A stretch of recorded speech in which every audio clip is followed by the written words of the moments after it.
జిల్లాలో ప్రతి ఒక్క ఓటరు ఓటు హక్కును వినియోగించుకోవాలని, యువత ముఖ్యంగా సద్వినియోగం చేసుకోవాలని అనంత జిల్లా కలెక్టర్ ఎం గౌతమి అన్నారు.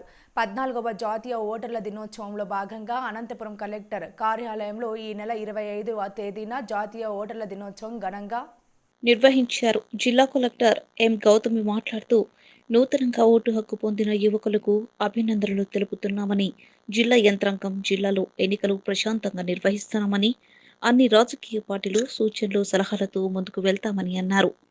ఇంతకుముందు అనంతపురం నగరంలో భారీ ఎత్తున ర్యాలీ నిర్వహించారు.